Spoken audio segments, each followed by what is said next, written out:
Hey everybody, this is Lewis, and I want to talk to you today about commitment.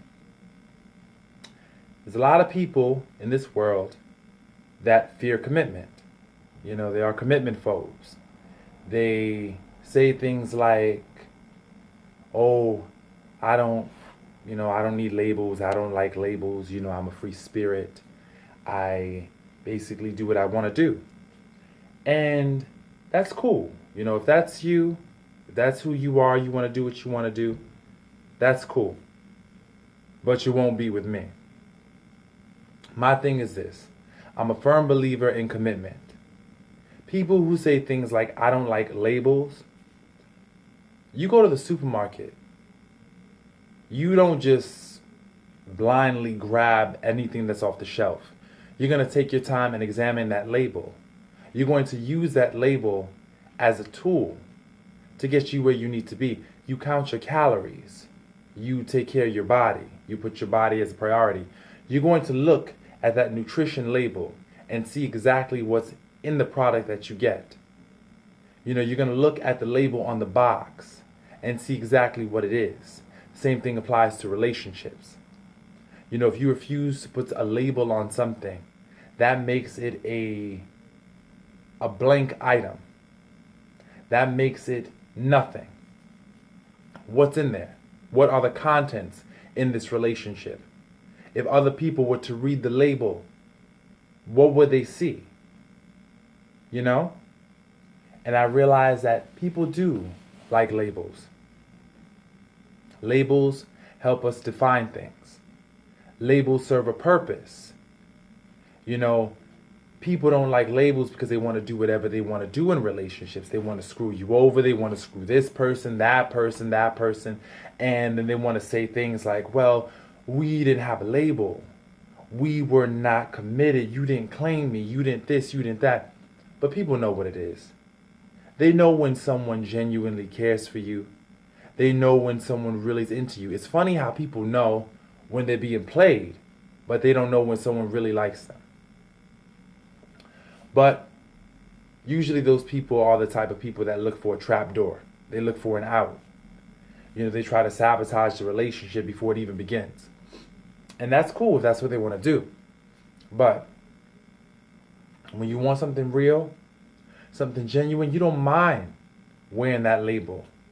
You don't mind saying to the world, this person is special. This person is with me. No, you don't want to own that person.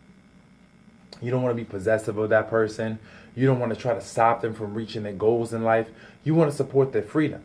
At the same time, you want to make sure that they know and you know that this is real. This is something that's us. You want to also proclaim that. When you really love somebody, you want to proclaim that. You want to exclaim it, you want to let the world know. And so, me personally, it's cool if people want to live a labelless life. That's cool. That grants you the freedom to do whatever you want to do. But if you are in a relationship with me, you will give me a label. You will give me definition. Because if a love lacks definition, in my book, it's not a love story. What it is the beginning of the end. So, for all those who are commitment phobic, what you need to do is just ask yourself why. Why are you commitment phobic? Do you really not trust love? Do you really have fears about love? What are your basic beliefs about love and commitment and togetherness? Maybe your family, your parents, you saw them go through drama, so you basically think that this is going to happen in your relationship. You need to assess exactly what it is that's keeping you from commitment. Because honestly, we all commit to something. Whether it be our bodies, our health, our diets, we have the potential and the capability to commit. It's just there's something that we're afraid of, something that's a barrier that's keeping us from committing to this person. So what you need to do is analyze that, figure it out. Only you can come up with that answer. And if you're not ready to commit, that's cool. Don't waste nobody's time, though. Don't sit up there and basically pretend you want what they want when you really don't. Or you really don't know what you want. Figure it out and get it together. You know? People think that the grass is always greener. There's so many options out there. You know, I could play the field. I got to make sure that I could choose the best possible option for me. And I hear you. Those are valid concerns. But I realize this. The grass is only as green as the water that you apply to it. If you basically love somebody, you're going to put your hands in that earth and work that soil because it takes work. Love takes work. Longevity in love takes even more work. But it's pleasurable work, especially when you're with somebody who's working with you. It's good work.